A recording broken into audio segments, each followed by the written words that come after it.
بسم الله الرحمن الرحيم. نعم. وصلى الله وسلم وبارك على سيدنا ونبينا ومولانا محمد صلى الله عليه وسلم. نعم. وعلى آله وصحبه وسلم. نعم. قال تعالى بمراده سورة الكوثر. نعم. سورة الكوثر مكية نعم. أو مدنية. نعم. سابلا من بياكم مكة. سابلا من بياكم مدينة. نعم. سوينون heewi wonde tawa ne waawi taw ko laabi ɗiɗi jippi. نعم. walla tawa qissaaji bonɗi e simoore heede ina jentila نعم. makka ina jentila madina. نعم. no mustalaha ahlul hadis en kala ko jippi ko adi fergo. نعم. hay so tawi tawaani nelaaɗo allah sallllahu alayhi wa sallam نعم. e nder makka wono haali tan koko adi fergo نعم. wiyetee ko makka. نعم. tawi noon ko caggal fergo hay so tawi wonaa e nder madina tawi mum نعم. wiyetee ko madina. وهي سمور ثلاث آيات. نعم. وآية تشرا مفتي أمير. وتسمى سورة النحل. نعم. هي سورة النحل. نعم. ويؤيده سبب النزول. إن سمبنا وند سبب جكور سمور وهو أن العاص بن وائل السهمي قال كيفير. نعم. تلاقى مع رسول الله صلى الله عليه وسلم في المسجد. نعم. وحولين إن لا الله صلى الله عليه وسلم وجماعة. نعم. عند باب بني سهم. نعم. نقول يا باب بني سهم. نعم. فتحدثنا. قريب من جوت من إن لا من كاجي. وناس من صناديد قريش. توهود هو بقريش نتواضعون بداني. نعم. جلوس في المسجد بجود نودون. نعم. فلما دخل العاصي. لأن عاصي ناتي. نعم. قالوا له كم هو بقريش ببيع. نعم. ببيع عاصي بن وائل. من الذي كنت تتحدث معه. نعم. على دربي على حال دي ممكن كفتنا عندهم أنقولون. كم كنا عاصي بن وائل. وحالي كونغول. نعم. نعم. قال النوم وذلك الأفضل. نعم. وأن تجد يرمين. نعم. كيتالو. وأن ذكر. نعم. يعني به النبي صلى الله عليه وسلم. نعم. وفاندتي أن أبتر نون كنلا الله صلى الله عليه وسلم. هل كواني وبينون. نعم. وقد كان. نعم. وكان قد توفي ولده القاسم. نعم. وبي القاسم ونرتي تنقوياني. sunnu gundon ina nangimo yanti e ko be cekannomo ko e be cekannomo tan bone wonde o wiyabe ko be heferebe o mo yiɗi jalangeji makko mo addi diine kese ne wonno neɗɗo sa sekanimo a yiɗat ko dañi ina mettamo nden ɓii ko ɓaasimo ma e jibinama tan ɓooyani maayi ɗumɗomo haandi hen omo kiitama hay ɓiɗɗo daranta ko mo hanka yimɓe batti innirremo ngol konngol Allah noon subhanahu wa ta'ala kadi woni e jabanade nelaɗo Allah sallallahu alayhi wa sallam. o wi inna bisimillahi en ballinorima inde Allah. arrahmani Allah ciforiɗo yurmede huttodinde. arrahimi Allah ciforiɗo yurmede heeride. ina heerani juɓɓe to lahara. o wi inna minen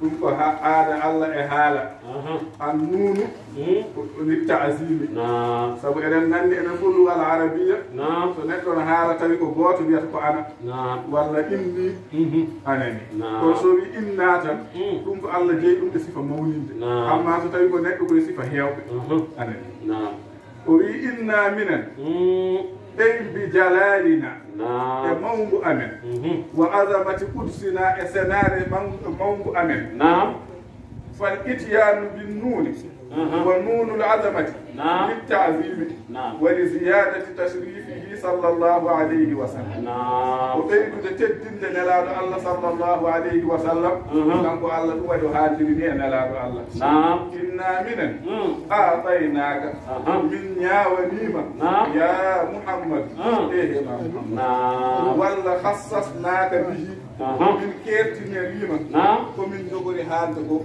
woni holɗum alkawsara ko wiyete kawsara ko min kertine wiima ɗum min dokkima ɗum huwa sa anda kawsara nahrun ko caangol fil jannati ko aljanna huwa caangol ngol hawduhu ko mbalka makko kanko nelaaɗo Allah sallallahu alayhi wa sallam taridu alayhi ummatuhu leñol makko yawmal qiyamati so ngari ngardi e ɗonka ina jogii to jaroyi kañumen fof kuccinte koto kawsara ina jogii maleykaji ɗi darotoɗa sa yalti kabri ma tan a hawrat e maleyka ɗowma sabu so neɗɗo immitima laakara ine weemi anda to fayi so tawi ko moƴƴo Allah waɗe no ɓen tawata ko maleyka ɗe gari ɗon ne ari bismadema wima e ko ɗo woni laawol sabu neɗɗo fof gimmiɗo immotto koye heege immotto koye ɗonka wadde alay sabu sa immi heege e ɗonka sa wondi hen aɗa yiɗi muɗine nima rewɗo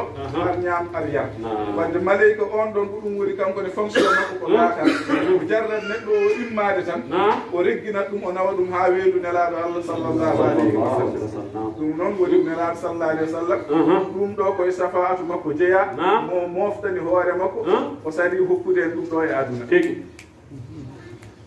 wal kawsar sa nani holko woni kawsar al khayrul kathir moƴƴere heewde nde haalotako ene mofti hen annubuwatu wal qur'an washafaatu wa nahwuha ɗum ɗo fof ine mofti e ko wiyete kawsara wadde haade ko noon haade min dokkima ngal ɗo dokkal min meeɗani hokkude hay gooto wadde ala ko heddanima an nelaɗo Allah so wona yettudima wadde fa salli juul li rabbika juulana joome salata idin nahli juulal taske holko waɗi o wi juulal taske wona salatu ko salatu tan on holko waɗi o toɗɗi juulal taske sabu siyakul kalamu haala ka ina addoyi hen hirsude taske wonno aɗa taske kañum layyante haade Allah jokki hen ɗum tan wadde ɓe mbi Allah faadiri hen ko juulal taske fa salli juulan rabbika joomi salata idin nahli juulal taske sa gayni fummude wan har boro nusukuka dewe ma Allah anani hajju walla dewe ma Allah layya ay inna shani'aka foftin hoore ma ay gancoma an nelaɗo Allah e no sifori fof e mbawɗo jibindemo fof e to jeeya fof wal abtan kanko woni taƴiɗo yummene kanko woni kiitaɗo kiite haari koye anje nelaɗo Allah sa yiya nela tan Allah wi ka kiitaɗo annabi روي عن ابن عباس أبرامك عبد الله ابن عباس أنه سأل رسول الله صلى الله عليه وسلم عن الوقوف بين يدي رب العالمين هل فيه ماء بلا سنة ذرهيما يا سؤال الله يمني هبوتون كيري قال نلاد الله صلى الله عليه وسلم نعم بمعنى نعم no kumba ɗi jagorte tan ko so tawi wondore ne rewne hen qul rabbiya innahu la haqqun wa ma antum bi mu'tazin Allah ha ɗum to suratu Yunus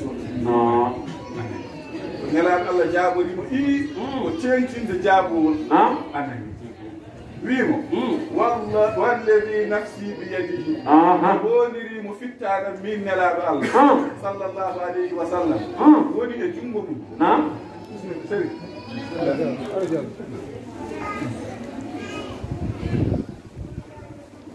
fittaɗam woni e jungo mum hay ɗum ko nelaɗo Allah sallallahu alayhi wa sallam jogui haqqe wondirde noon kono kala ko wona nelaɗo Allah a wawa wondirde gurdam ma sabu est ce que gurdam ma ne jogui importance anda kono gurdam nelaɗo Allah ino jogui importance to Allah ɗum waɗi ko kanko jogui droit wondirde fittanu makko walla wondira hunde e makko kono keddiɗo kay ala droit wondirde hoore mum sabu Allah wondiri nelaɗo Allah wimo la amruka mi wondiri fittanu ma gurdam ma ɗum noon wadde kanko so welama ko wondira hoore makko wadde woni walladi nafsi biyadi wonno fittanu makko ne mawni to Allah inna fihi lama laakara ndiyam ne toon wa inna awliya allahi la yariduna iyada al anbiya'i ay waliyaɓe allah maɓe jol jolirde annabaɓe jolata nde ɗono maaje ɗe mbaɗi ko tufde ɓe jogii tufde to sukaaɓe lotto eɓe jogii tufde to mawɓe lotto amin mawɓe jahata ko tufde nde luggiɗaani ɗe ngala gasɗe a ɗumintaako anani kala ko wona ɓeen so tawi komo ngannduɗaa noon ko goofowo Allah keefeero so raanganii toon ina yaroya no mbiɗen ni neɗɗo immotoo koye ɗon ka joomum riddete ga mbalka ka wa hada ardu la yakunu bada siradi li annahu la yaslamu min asiradi illa almuminuna on ɗo duddugol noon koko adi siradi sabu siradi so neɗɗo fukkimen tan ko jeygol tawi wadde koko adi siradi neɗɗo o ruddete wadde so o anndata feewaani so heddudima e ɗon ka makko yawmal qiyamati jandene ɗum suratul kafiruna sura kafiruna makkiyatun aw madaniyatun wiye suratul mu'abadati wiye suratul mukhalafati wiye suratul mu'anadati wa suratu ananite ene jogii ɗeɗo inde fof kasratul asma'i tadullu ala sharafil musamma hunde so tawi heewi inde to balaga ma woni ene teddi walla ene hoyi gene ɗi tan so tawi koko teddinte